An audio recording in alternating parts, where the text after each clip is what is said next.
ဂျပန်ရဲ့မြန်မာများအားလုံးတော့မဟုတ်ပေမဲ့ဒီလိုသတင်းကြားတာမြန်မာနိုင်ငံဆိုပြီးခေါင်းစဉ်တက်ထားတော့လေတော်တော်လေးကိုအရှက်ရပါတယ်မြန်မာယောက်ျားလေး24နှစ်တယောက်ကိုထောင်ဒဏ်9နှစ်ချလိုက်ပါပြီအဲ့ဒါဘာဖြစ်လို့လဲဆိုလို့ရှိရင်ဂျပန်အမျိုးသမီးဆယ်ကျော်သက်15နှစ်ကျောင်းသူဂျပန်မိန်းကလေးကို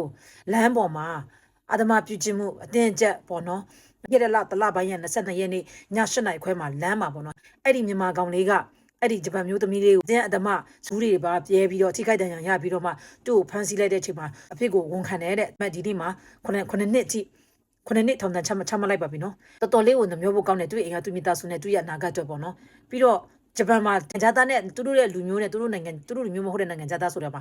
တရားသူကြီးပုံမှာပဲရှိပါတယ်နော်အမြင့်ဆုံးအထိစီရင်နိုင်တဲ့လောက်တော့သူ့ကို9နှစ်အထိချမှတ်လိုက်တဲ့သဘောပါအဖြစ်လို့လဲဆိုရင်ချပါမယ်။ဂျာသားတွေကိုသူတို့ကောင်းကောင်းစစ်ပြီးတော့မှအခုဆိုပိုးဆိုးတယ်။သူတို့လာလေတဲ့အချိန်ကဒါမှသူတို့နိုင်ငံကတိအပ်တဲ့သူတို့နိုင်ငံက culture တွေနဲ့သူတို့နိုင်ငံမှာလှုပ်ထိုက်တဲ့လမ်းမပေါ်မှာဘယ်လိုမျိုးပြုမှုတွေကစတော့မှသူတို့က online training ကနေကြည့်ပြီးတော့မှပဲအလဲဗီဇာပေးတော့မယ်ဆိုတော့ဥပဒေတစ်ကိုချက်ပြီးတော့ဆွေးနွေးလိုက်တဲ့ပုံမှာအခုပို့ဆိုတာမြန်မာအလုပ်သမားတွေကဂျပန်ရောက်မြန်မာများတွေကမြန်မာအလုပ်သမားအသက်24နှစ်စိုးအေးဆေးလို့ပြောပါတယ်။ तू ကမြန်မာ तू ကဗမာနာမည်လားဒါမှမဟုတ်တိုင်းရင်းသားတွေကနာမည်တခုလားတိကျတော့သူတို့မပြောထားဘူးဒါပေမဲ့မြန်မာနိုင်ငံသားပါမြန်မာလို့အချိန်ချင်းပြောပါတယ်။အခုကဂီနိုဂျီရှူးဆဲနဲ့လာတဲ့လူပါ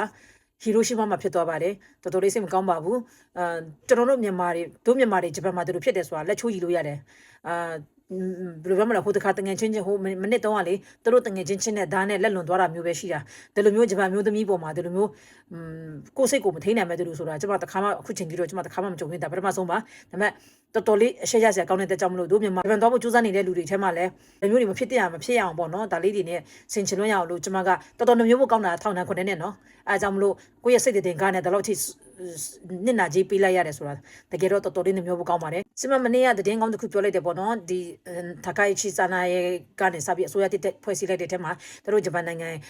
ံအလုပ်သမားနိုင်ငံခြားသားအလုပ်သမားတွေခေါ်ယူတဲ့ထဲမှာလည်းတို့ထပ်တူပြီးခေါ်ယူဖို့ရှိရဆိုတဲ့သတင်းတက်လာတာနဲ့အမျှသတင်းကောင်းနေနဲ့ပေါ့နော်ဂျပန်တော့ဘူးစူးစမ်းနေတဲ့မောင်ငယ်ညီမငယ်လေးများရှိလို့ရှင်ဂျပန်စာလေးလာကြပါဘဒုရှိပါပဲတည်ဂျပန်စာကိုတွားမယ်လို့စိတ်ကူးနေတဲ့လူကစပြီးတော့တင်ကြပါဆိုပြီးပြောလိုက်တဲ့ထဲမှာကျမလည်းဂျပန်စာတင်တယ်ဆိုပြီးတော့ဝင်ပြောလိုက်တာအဲ့မှာကျမကိုချက်ပေါက်ကနေဂျပန်တင်တဲ့ကျောင်းစုံစမ်းကြတဲ့လူတွေကိုကျမပြပြချင်တယ်ကျမရဲ့တင်တန်းကိုကျမကိုယ်တိုင်တင်ပါတယ်ပြီးတော့ကျမကစာဆိုစာတစ်ခုတည်းပဲမဟုတ်ပါဘူးဂျပန်လုပ်ငန်းခွင်တွင်းမှာဘလို့အတွေ့အကြုံနဲ့ဘလို့မျိုးလေယူလေသိနေနဲ့ပြီးတော့ဘလို့အထိုင်နဲ့အဓိကအထားအရန်ရေးကြီးတဲ့အလုပ်ခွင်မှာဂျပန်နေနဲ့ပြောဆိုဆက်ဆံတဲ့အချိန်မှာပြီးတော့နောက်တစ်ခုကဂျပန်တွေရဲ့အတန်ထွက်တွေနဲ့လေယူလေသိတွေကိုဂျပန်နိုင်ငံကအလုပ်ခွင်ရဲ့အနေထားအကုန်လုံးတခါတည်းဘူးတူတာပါတွဲပြီးတင်တဲ့အတွက်ကြောင့်မလို့တင်တန်းကြီးကတော့ကျမကိုယ်တိုင်တင်တဲ့ကြောင့်မလို့သူများ class online class တို့ဒီဗာလဲ session class တွေမှာဆိုလို့ရှိရင်4-5တောင်းသူများတွေကတော့4-5တောင်းလားဘယ်လောက်လဲကျမမလေးလာဘူးဘာလို့ဆိုကျမတင်တဲ့ class ကကျမယူတဲ့တင်တန်းကြီးနဲ့ပဲယူပါတယ်အားကြောင့်သူများနဲ့ရှင်းလို့ရှိရင်တော့ကျမကဈေးမပေါ်ပါဘူးပြောချင်တဲ့သဘောကတော့ကျမ4-5တောင်းနဲ့လည်းမတင်ပေးပါဘူးဘာလို့ဆိုရင်အချင်းကုန်တာချင်းတူတီမိမိနဲ့ဂျပန်ကလုပ်ငန်းခွင်တွေအကြောင်းနဲ့ဘူးတူတာနေနဲ့အတူစာပါတခါတဲ့အဲ့လိုပေါ့နော်လေ့လာသွားချင်တယ်ဆိုလို့ရှိရင်တော့ကျမရှိမှာတင်တန်းအတွက်ကိုအချက် box နဲ့လာပြီးတော့မှဥမာပေါ့နော်ဘာတက်ချင်တာလဲ N5 ဆို N5 GLP ဆို GLP N4 ဆို N4 N3 ဆို N3